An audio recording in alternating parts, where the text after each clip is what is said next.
Bon, il faut que je vous raconte une anecdote. J'étais tranquillement en train de regarder un épisode de Tower of God quand j'ai voulu me renseigner sur le studio d'animation qui a fait cet animé.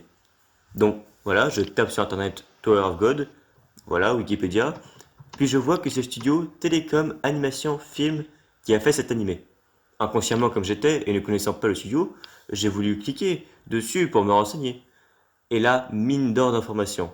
Je me rends compte que l'on m'a menti toute ma vie sur les dessins animés de mon enfance. Je vais tout vous expliquer. Salut à tous, bienvenue sur la chaîne du Tuto Arnaque. Aujourd'hui, nous allons nous pencher sur le studio Télécom Animation Film et sur ses productions. Télécom Animation Film, en plus d'avoir un nom super long, c'est un studio situé à Nakano, un arrondissement de Tokyo, au Japon. Créé en 1975, il est à l'origine récemment de l'adaptation animée de Tower of God, qui est un manhwa, et plus particulièrement un webtoon coréen.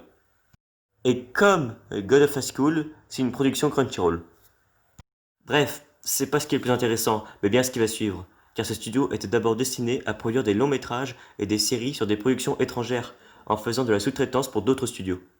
Et comme autre production, ils ont fait l'épisode pilote de Inspecteur Gadget. Oui, Inspecteur Gadget, mais ce sont aussi eux qui ont animé les Mini-Pouces, la bande à Picsou, ainsi que les Tiny Toons. Ce sont des dessins animés dits français et américains, mais en fait ils sont faits au Japon.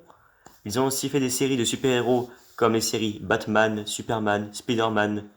Mais ils ont surtout fait la première saison de Titi et Gros Minet. Pendant mon enfance, alors que je croyais regarder des dessins animés américains en fait, ils étaient tous animés au Japon.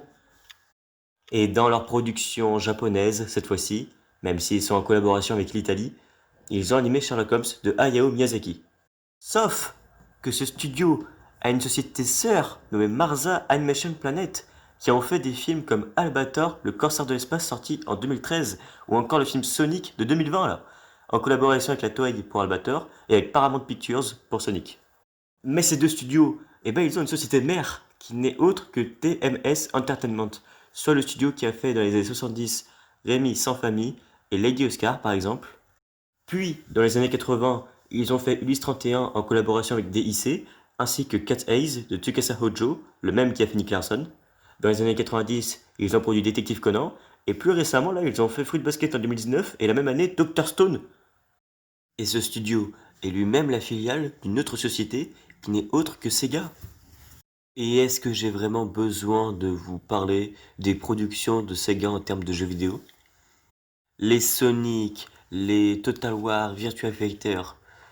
D'ailleurs, le premier studio dont nous avons parlé, le studio Télécom Animation Film, est lui-même celui qui a fait les productions animées de Sonic et Virtua Fighter. Bref, c'était une vidéo un peu confuse avec beaucoup d'informations. D'ailleurs, je sais même pas comment est-ce que je vais appeler cette vidéo en fait, parce qu'il y a tellement de trucs à dire. En tout cas, si ce style de vidéo vous plaît, sachez qu'il y en a plein d'autres sur la chaîne. Donc n'hésitez pas à vous abonner, laisser un pouce bleu et à voir les autres vidéos. Et moi je dis à plus pour une prochaine vidéo.